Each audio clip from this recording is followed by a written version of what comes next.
Let me switch to the English as we have a foreign guest. So, Dr. Mach, the floor is yours. Okay, thank you for the floor. And also thank you that you give me the opportunity to present what I'm doing and what is my contributions in the area of relaying in mobile networks.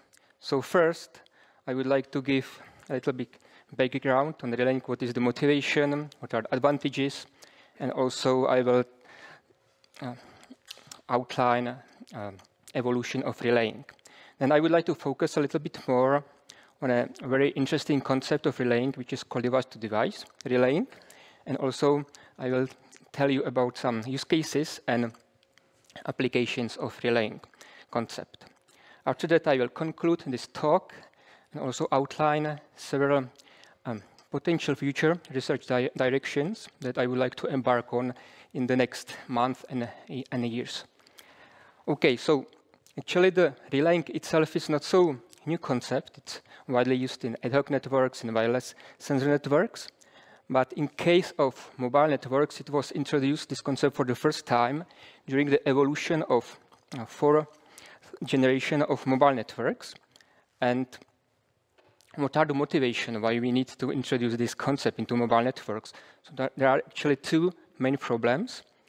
The first problem is in the case that we have some device that is communicating with a base station, and there is some obstacle in the communication path, and this causes quite significant attenuation of the signal. So there is very hard to guarantee to quality of service to such devices. The second problem that we can encounter in mobile networks is a case where a device is at the cell edge or even beyond, out of coverage of a base station. And again, it's very problematic to ensure that this device is able to communicate with a base station. So obviously, in this case, both these devices in this example will not be happy. And what we can do with this problem is to introduce an intermediate relay station between a device and a base station. And in this case, we are able to retransmit the signal from a device, for example, to relay, and then send the data from relay to base station. And despite the fact that we actually need to send the same information twice, we are able to benefit due to superior channel quality between device and relay station, and between relay station and base station. Now I would like to tell you a little bit more about the history of relaying in mobile networks. So at the very beginning of this concept, when it was introduced for the first time in mobile networks, only fixed and nomadic relay stations has been considered. What does it mean? It means that these relay stations are static during operation and are deployed at strategic location or locations within a base station to improve quality of service, for example, of the devices like user devices. As in this case, actually the relay station is like lightweight base station, so it's cheaper. So that's why it's like more economical solution when compared to deploying full base stations. But still, there are some problems.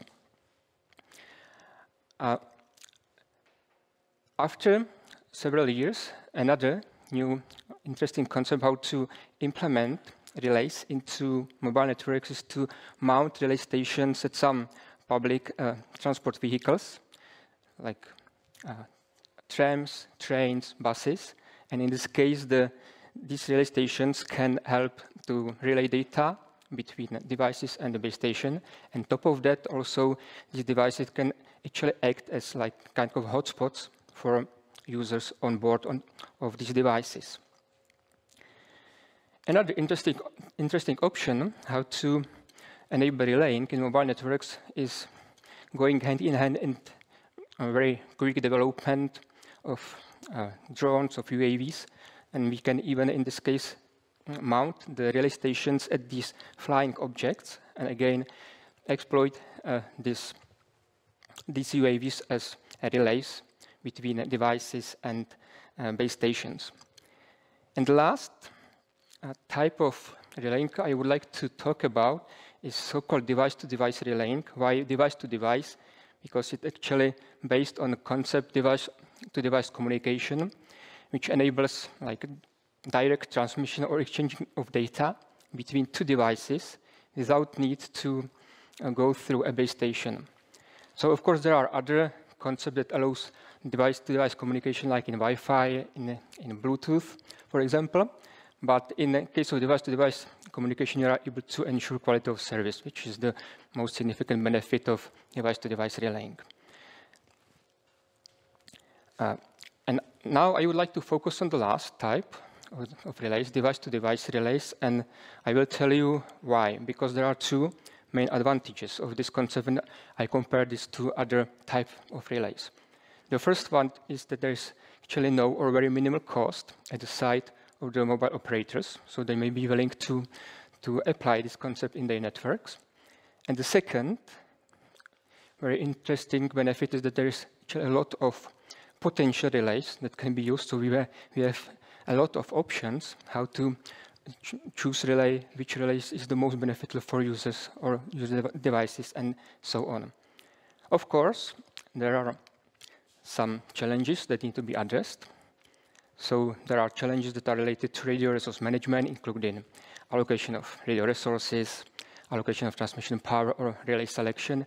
But these are, in fact, quite common challenges for all types of relays.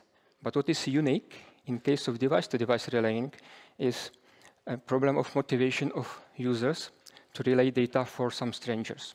And this is, of course, the most important and critical issue that needs to be addressed in device-to-device relaying to fully unlock all its potentials.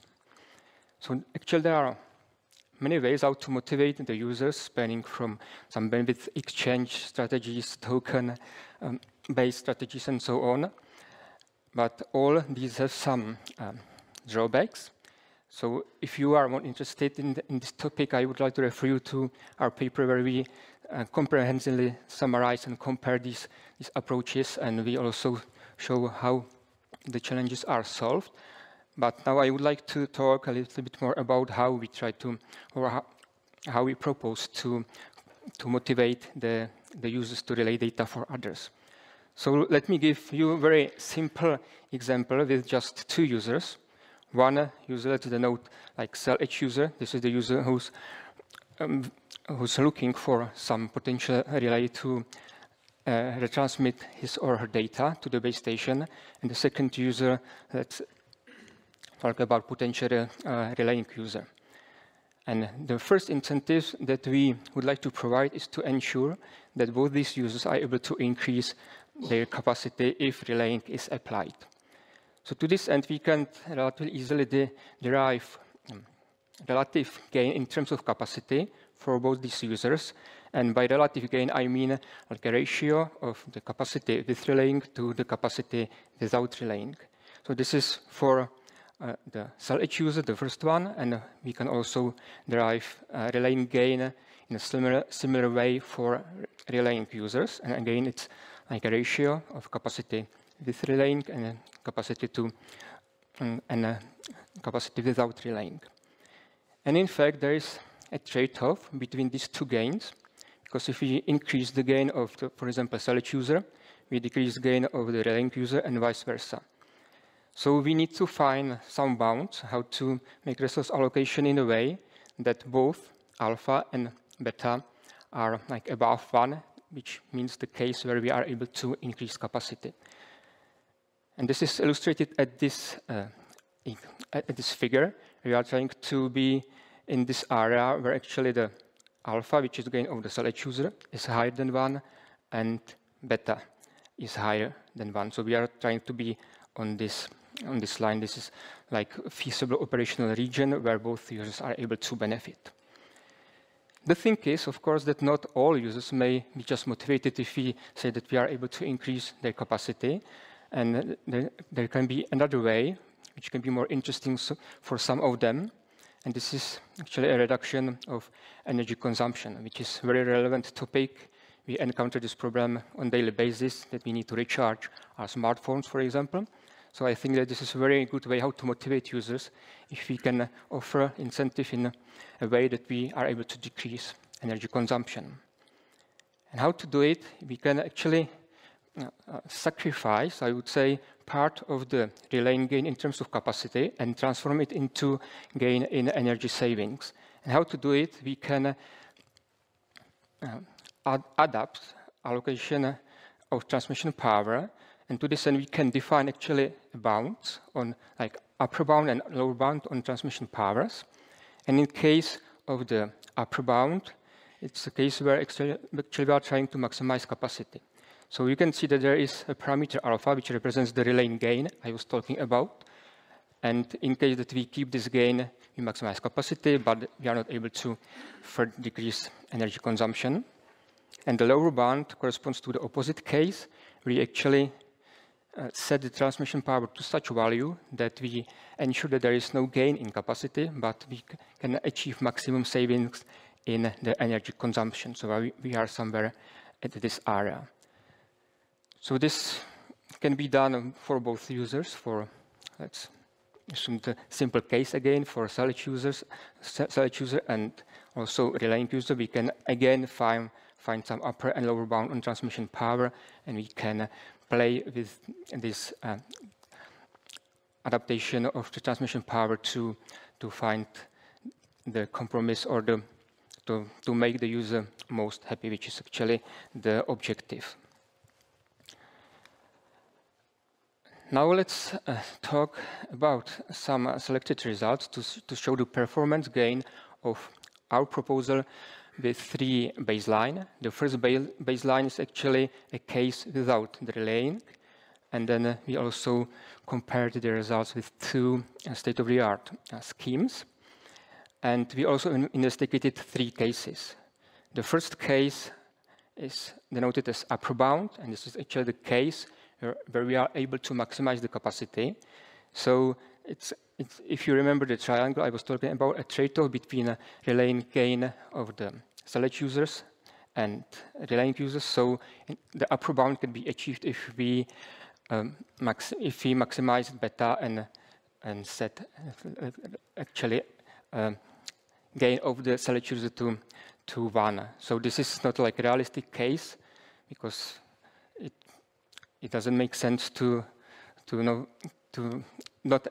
increase the capacity of the salvage users who are trying to improve the quality of service, but it gives us quite nice example what are the upper bounds. And then we were also investigating more realistic cases, and I call them like fair allocation. And in this case, we are able to ensure that users are able to achieve the same either relative gain, this is the middle case, or same absolute gain. So in this case, all users are able to benefit, and we have demonstrated that even for the worst case, which is the case where we ensure the same absolute gains in terms of capacity, we are able to increase capacity by more than 90%, even when compared to the best performing state-of-the-art scheme. Related to the energy savings, we again investigated all 3 cases like upper bound, and the second and the third focused on like fair allocation. And in all these cases, we are able to increase energy savings more than by 80% when compared to all competitive schemes. So this work has been, or most of the work has been done during my stay in Eurocom when I was cooperating with Professor Spiropoulos, and it was done in a frame of project which was focused on the cooperation, close cooperation of our university and Eurocom. So far, I was talking just about the performance gain, how to improve performance of the users who are willing or are able to cooperate in a device-to-device relaying concept. But the problem is that there are still some users in the network, like, for example, these 2, who are not satisfied with quality of service, for example, because of some obstacle in communication path. And there is no user in vicinity who can help in relaying. For example, or there may be some user who is not willing to help. So I was asking if there is some way how we can extend the benefits coming from D2D relaying even to users who are not directly involved in relaying.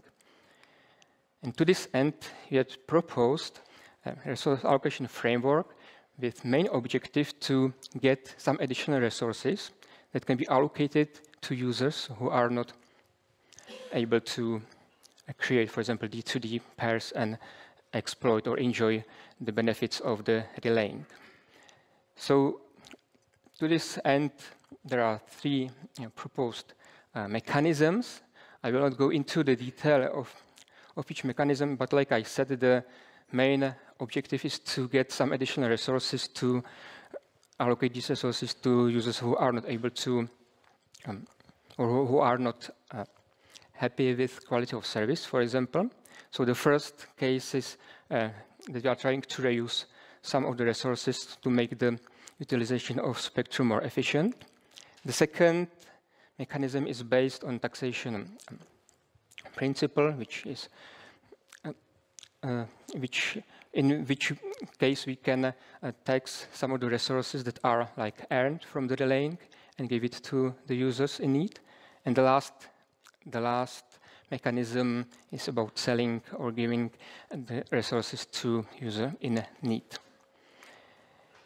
If we combine all these mechanisms together, we are able to increase the satisfaction ratio of users when compared to baseline more than or roughly by 20%. And top of this, we can even benefit in a way that quite often the mobile networks are suffering where there is a lot of load, like there is overloading of the cells, and it's very hard to admit new users into the network. So the resources that we are able to obtain from the proposed framework can be used for like admittance of new users.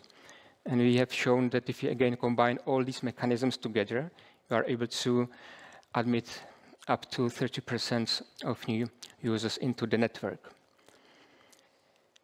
So this work has been done during the continuation cooperation with Professor Spiropoulos, and it was done in frame of another machine method project which was focused on the strengthening of collaboration between our universities. Now I would like to also mention a very interesting use case where relaying can be of benefit. So what is the problem? Nowadays, the smartphones, for example, may run a very demanding applications in terms of computation, like augmented reality, virtual reality, face recognition, and so on. And the thing is that if we process all these applications locally at the devices, there are two problems. The first problem is that we may not be able to compute everything in required deadline. And the second very serious problem is that we increase energy consumption of these devices that needs to do a lot of computation.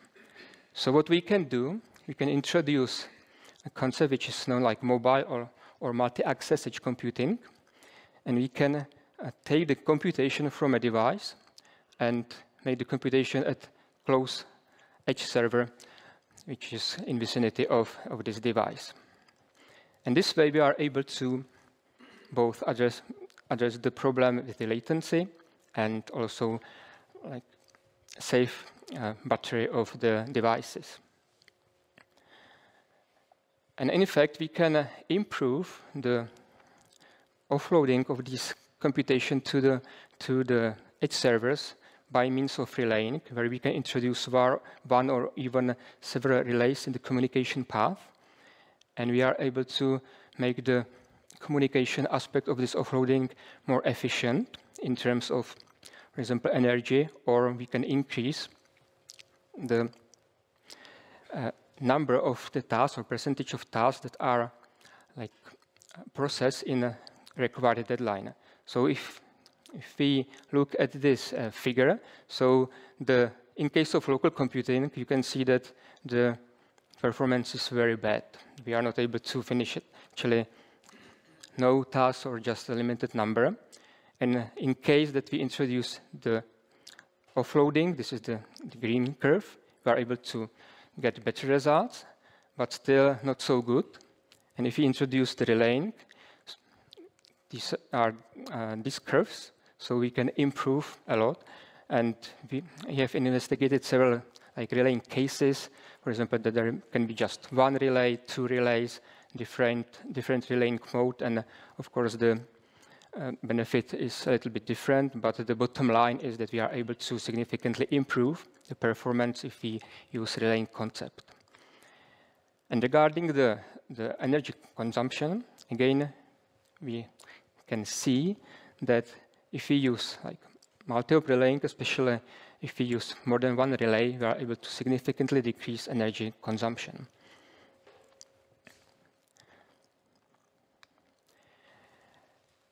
And now I would like to conclude. So I demonstrated that relaying concept has a great benefit for the mobile networks, that we can enhance the capacity of mobile networks. We are able to decrease energy consumption of the devices.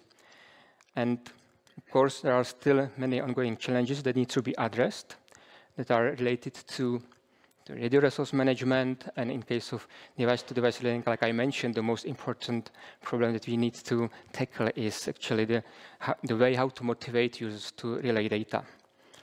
And also I showed you some examples where we can benefit from relaying, like we can actually help even users who are not able to be involved in relaying, and there are many actually use cases for relaying. I just mentioned the case where we are trying to offload the computation from device to a base station, but actually there are other interesting use cases that we are investigating, like use of relaying for distribution of popular content, like in the caching concept, or even load balancing. So in fact, we have some very interesting, very recent results related to caching and offloading. But the thing is that as this topic is relatively new when we consider relaying, multi-hop relaying, so we assumed a case where the nodes are static or moving very slowly. And the problem is that if we consider dynamic scenarios, the optimal solutions, for example, for static scenarios are no longer performing so well. So now we are in the process of developing new solutions that are trying to cope with the high dynamicity in various use cases like caching, offloading. So this is, I think, a very interesting topic that should be followed in the future. And also I would like to mention another topic which I see very interesting, and it's called distributed computing.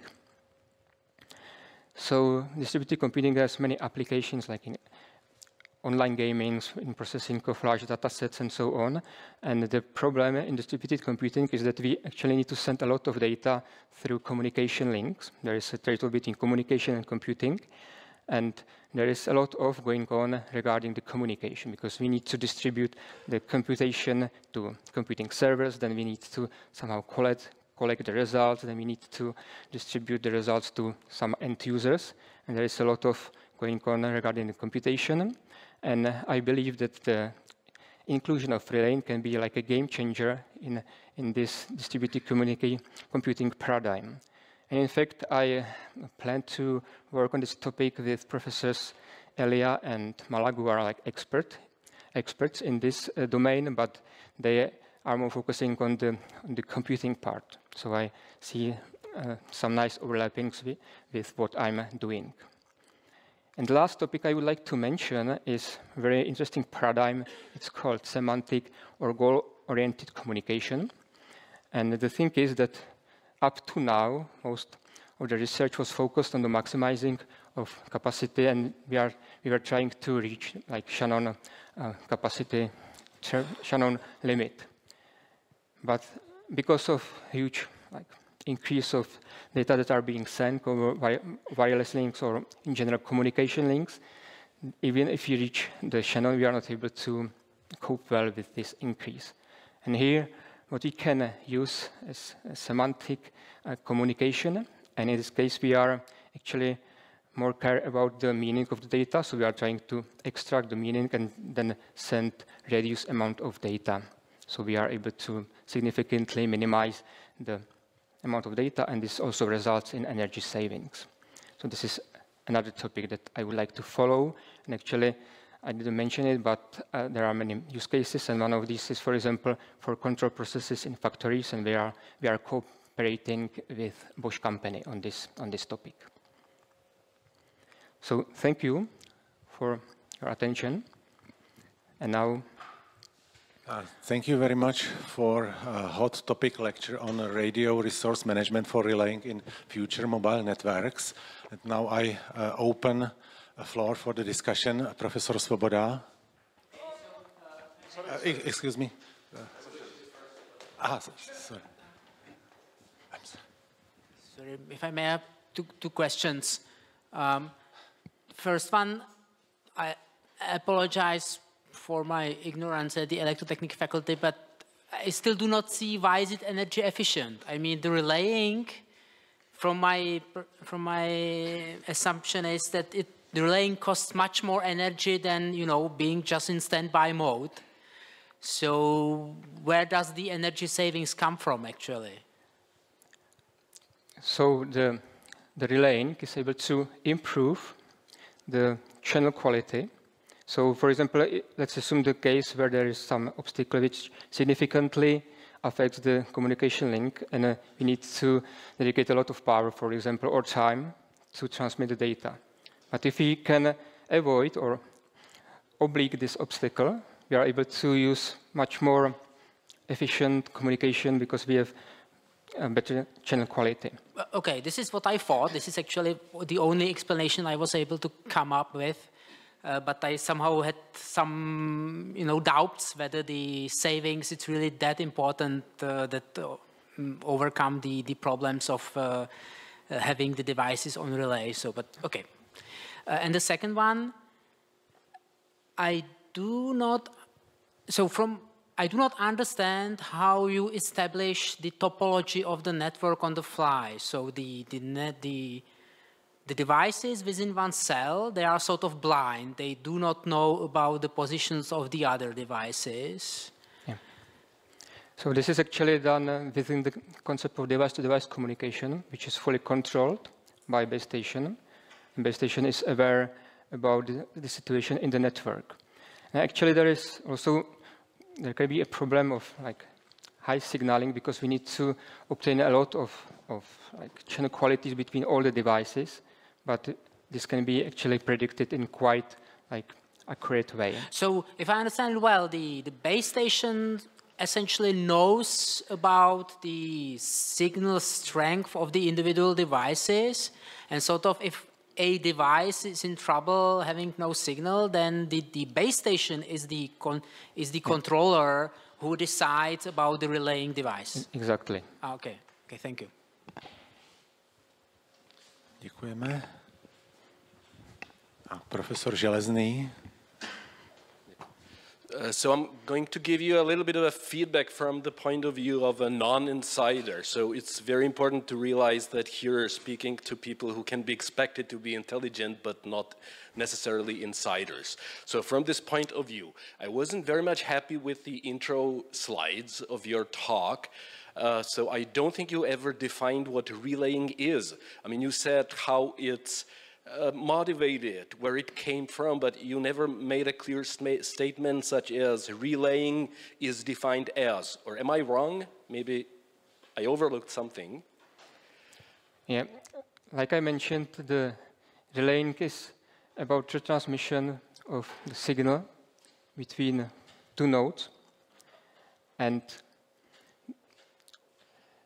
there is a problem that we need to... Sorry about interrupting. I now understand that this is what's happening, and you may have mentioned it in passing, but I don't think it's clearly shown on your slides. Now, the second thing, concepts such as base tower, or what's it called? Base station and this retransmission or relay station. I don't think you ever distinguish them. I mean, you show them as towers, but if I don't have the prior knowledge, I don't know what the difference is. Probably the base tower has broadband connection to the data center or something. And I also do think that the reason why my colleague had misconceptions about the technicalities is that perhaps they weren't so clearly explained. Now, my actual question is the challenges and problems that you outlined. So in the methods that you use to solve them, do these methods at all involve the formal techniques of mathematical optimization? Yeah, actually, we are using conventional optimization techniques. So the first, what we are trying to determine, for example, if we define a problem formally, if the problem is convex or not. In case if it's convex, then the optimization is relatively easy. We can use some existing methods which are common, and we are able to find optimum. In case the problem is not convex, then it became a little bit more complicated. We can either try to make the problem convex in some way by modifying, for example, the constraints, etc. Or we are trying to find some solution which is not like optimal, but it's at least close to optimal, and it's not so complex. Like, for example, some greedy method we are using these solution or game theory in some cases. And if there is no other way, we can even use some machine learning tools. But we are using this just like, I see this like a black box for me, and I need to give some inputs and, for example, some targets, and then I'm not expert in this area. But of course, sounds good enough. I mean, I wanted to make sure that the essence of the work is not so much about like convincing the customer to succumb to relaying, but it has some actual technology underneath. Yeah, I try to avoid the technical details because I could speak about this a long time actually.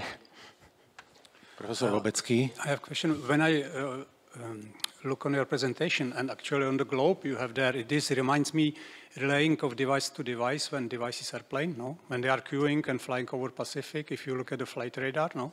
They fly in the queue. So they have to do the same things, no? And it could be last 20, 30 years already, no? So my question would be, is it similar or completely different? Can you learn from it? You mean now concept of relays as flying objects? Yes, it's airplanes, no? That's why we fly safely over Pacific or Atlantic, no? Because they relay plane to plane, no? Yes. I'm not from the field, but I expect so. Yeah, but in this case, the relays are trying to solve the problem where there are, for example, some social event, where there is a lot of users at the same time, and it's just for a short time, for example, a couple of hours. And we can actually augment or enhance the capacity of the network by these flying objects. And then we can move them somewhere else. So this is just for like local areas where we can benefit from these drones. Okay. But Děkujeme. Pan profesor Svoboda. So maybe one question to the optimization. So is the latency parameter also part of the optimization? And if yes, then how is it combined with the desired capacity or like? yes, so this is related to the use case, I guess, where I was talking about the latency and constraints on latency. So usually, if we have some application that is running at the smartphone, for example, some online games, for example, we have some deadline where we need to process some part of the data. And if you are not able to do it, then it's like, no, the processing is not successful. Like I was trying to improve the rate or the percentages of the tasks that are processed on time. And of course, this is given in a problem that we have a constraint on this latency. And then actually in the edge computing, we have like two parts in latency, or we consider like communication latency and computing latency. And when combined, these two, we need to get the results in some time, which is the constraint of the problem. And maybe a little bit related to that. So in practice, how many hops can you typically afford? What is the magic number? Yeah, this is a very good question. So in case of mobile networks, I actually never saw a case with more than 3 or 2 relays. That I even read some very interesting paper which was investigating like trade-offs, and if I remember correctly, the outcome was like up to 2 relays. But of course, it depends. If the relays are really in optimal positions, like really in between of the transmitter and receiver, and these are like in line, then actually we would benefit all the time if there is like infinite number of relays. But in practical cases, this is, of course, just an ideal case and not reachable. Děkuji. So do we have any other questions? Actually, if I may, Mr. Dean, I have also a question. Maybe it's a comment, as Professor Železný asked for the definition of the word relay. We know the word in branch of radio electronics. I wanted to ask how you translate it into the Czech, and I checked the Czech version of your lecture, and you use another English term retranslation, but I think it doesn't make sense to try to translate it now when we have an English-speaking audience. Maybe we can leave it later for discussion in Czech. Yeah, actually, I don't like the Czech translation. It's not reflecting the fact what we are trying to do, actually. It's like, I don't know. That's why I prefer like English language, because we don't need to think about this. We translate the signal from one. Yeah. For example, it's very hard to translate mobile computing. I never find a good way how to translate it. Thank you for this comment. Thank you. Okay, thank you. If there are no other questions, I would like to ask the presenter, the audience, for asking a question. We will continue in a few minutes, in 5 minutes, in the room number 80 in the ground floor, and I would like to ask the members of Habilitation Committee and the head of the department to join us.